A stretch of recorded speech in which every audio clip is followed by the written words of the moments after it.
Well, I was the only child, I am the only child of my grandmother's 6 children, the eldest being my mother, and then 2 boys and 3 girls.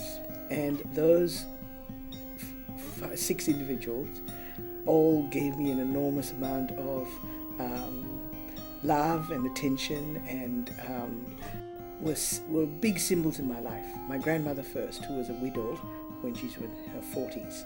My grandfather was a orator and a scholar. He came from Sri Lanka, and so did my grandmother, and they both lived in Malaysia, where they brought up these 6 children. Their common language was English. My grandmother was Eurasian, so she was a planter's daughter, but she was coloured. But even though she was coloured, because they had about a drop of foreign blood, they liked to call themselves burghers, so they lived a colonial life. The war broke out and we were invaded by the Japanese. My mother was hidden because she was young. She'd met my father, who was travelling with the British Army, but Indian, Pakistani, different culture, different religion.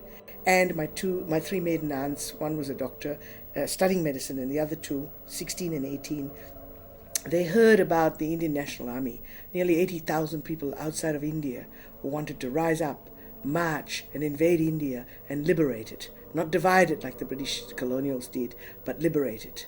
And they had a leader, Subhash Chandra Bose, and my aunts at 16 and 18, my grandmother, they, and I say we because I identify so strongly with that, they wanted a united India, and they took up arms, and this Subhash Chandra Bose was very, very inspiring because he wanted a women's army as well. And the 16 and 18-year-old aunts of mine went to war. When I came to Australia, the government, I was a privately financed student, so my mother paid for me. The government placed you in a high school, and I was placed in Heidelberg High School, which used to be the Olympic Village. So I was so excited at being friendly with boys, I just played up like crazy. And my English teacher just picked me up literally by the scruff of the neck and put me in PLC, where they'd stop just teaching you how to have dinner parties because you're going to marry well. They had fabulous teachers that made you want to go to university. So I went to university, and because of the middle-class background at PLC, I was immediately taken into college. So I lived at College Crescent, loved Carlton, loved university life, spent hours reading in bed, and that was my university education. I did social work.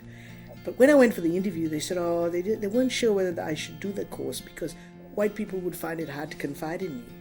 And by some stroke of luck, I actually plucked up the courage to say, look, I think it'll be the opposite. I think they'll feel relieved that I'm not judging them by the values they live by.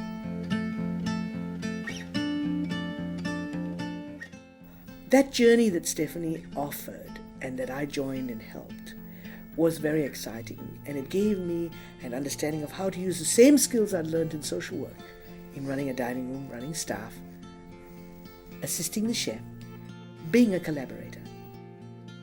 So that gave me entree into having my own restaurants and my own cafes. And then I decided, well, women are really not recognized very well in this industry.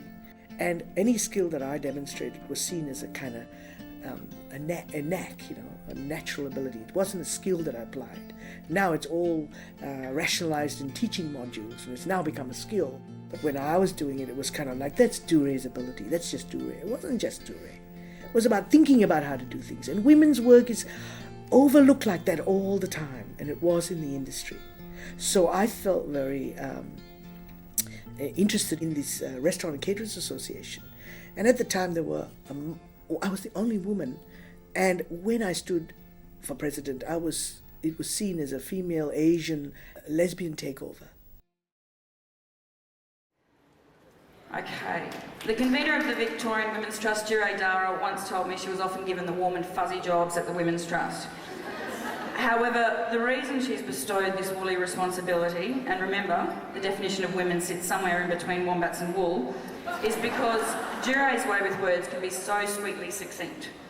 She cuts through any fuzzy overtures in getting to the point, and the points she makes brim with wisdom, warmth and wit.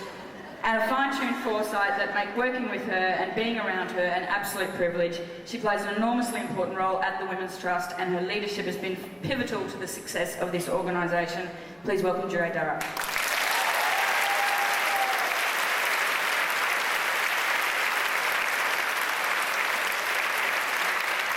Let me get this straight. I'm privileged.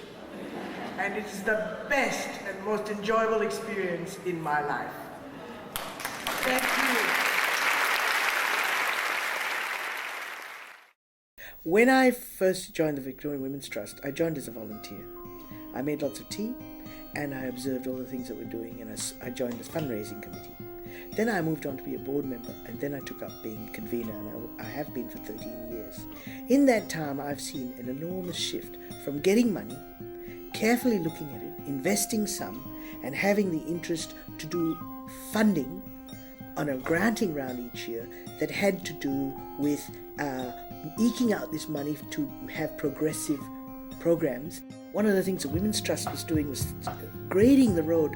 We were the first organisation to support women with a guarantee for bank loans when women didn't have relations who were male to go into business. Now look at it. Small business is more women than men in Victoria alone, right? Given opportunities, women can fly.